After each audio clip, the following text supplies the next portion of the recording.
Assalamualaikum warahmatullahi wabarakatuh. Perkenalkan, nama saya Edrita Masari, NIM saya 1241025.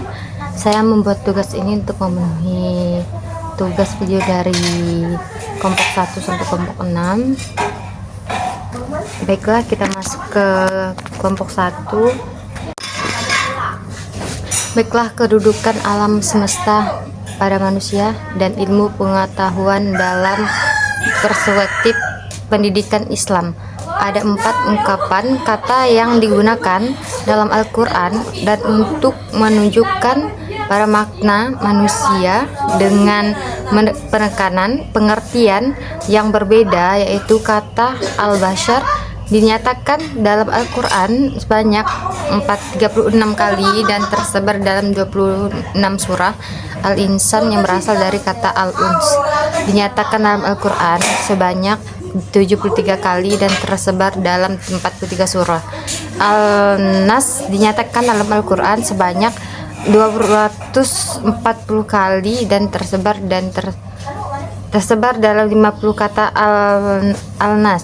Dalam Islam, manusia disebutkan dengan berbagai istilah, satu yaitu al-bashar, al-insan, al-nas, dan yang terakhir Bani Adam atau Duriyat. Peran terhadap filsafat dalam pengembangan ilmu yaitu satu, memberikan paradigma pemikiran yang kuat yang mendorong pencarian pengetahuan. Dua, Islam memberikan landasan moral dan etika yang penting dalam penggunaan ilmu. Jadi yang kedua itu adalah pengertian hakikat pendidikan filsafat.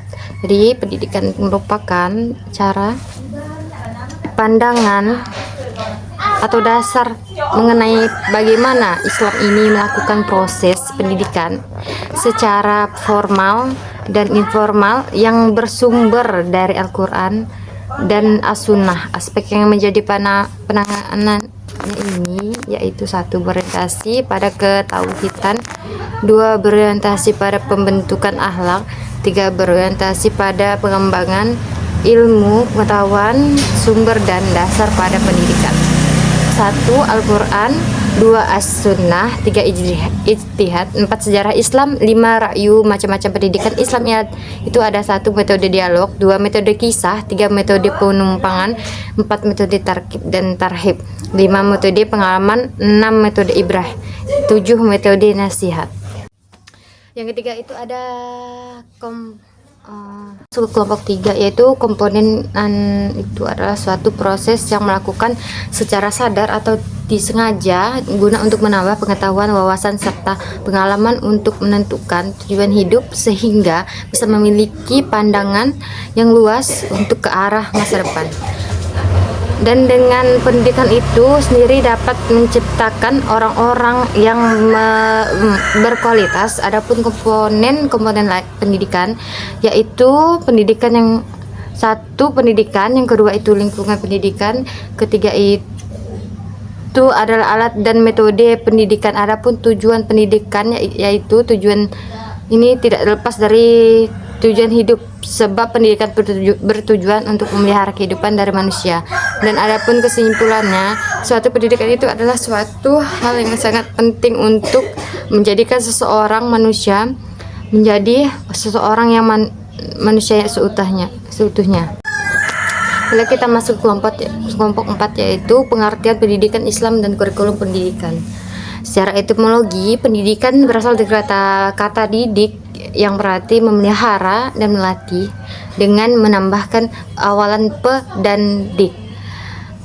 Pendidikan ini, istilah tersebut merujuk pada suatu tindakan atau perbuatan dalam konteks ilmu pendidikan Islam. Ciri-ciri kurikulum pendidikan Islam yaitu 1. Pendidikan Islam itu harus menonjolkan mata pelajaran agama, akhlak. 2. Kurikulum pendidikan Islam harus memperhatikan pengembangan menyeluruh aspek pribadi siswa, yaitu aspek jasmani, rohani, akal dan rohani. Adapun asas-asas kurikulum pendidikan Islam yaitu pertama, asas teologi, yang kedua ada asas filosofis, yang ketiga ada asas psikologis, yang keempat ada asas sosial, dan yang kelima ada asas ilmu pengetahuan dan teknologi. Adapun kriteria kurikulum pendidikan, pertama, kurikulum harus sesuai fitrah manusia. Yang kedua, harus diarahkan untuk mencapai tujuan akhir sebuah pendidikan. Yang ketiga, kurikulum tidak boleh bertentangan dengan cara hidup Islami. Kita lanjut ke kelompok 5, yaitu pembahasannya tentang pendidikan dan hakikat alat-alat pendidikan serta hakikat evaluasi pendidikan. Apa itu alat-alat pendidikan?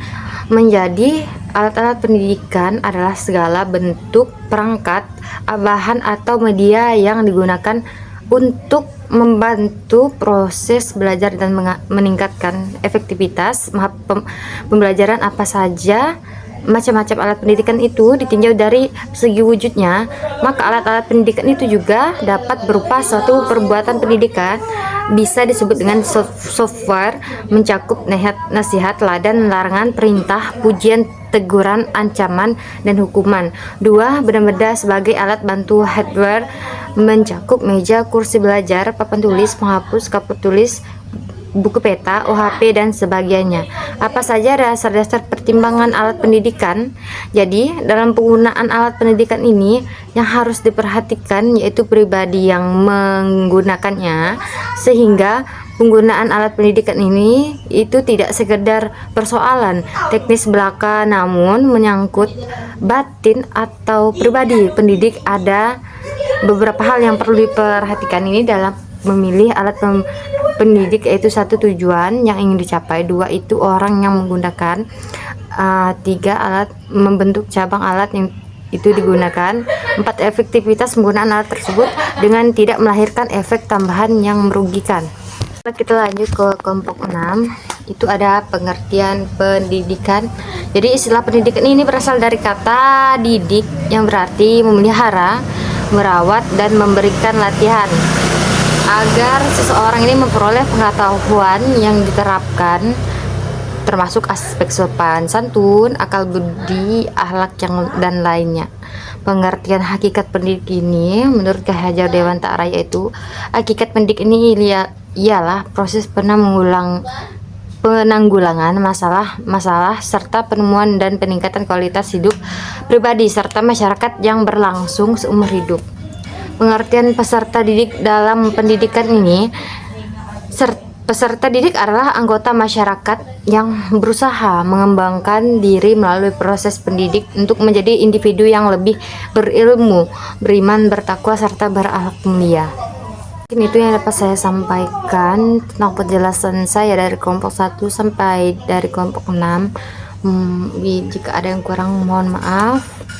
Jika ada yang mungkin ada yang tidak tertarik dengan penjelasan saya mohon maaf, karena setiap orang pasti sangat berbeda-beda penjelasan. Terima kasih.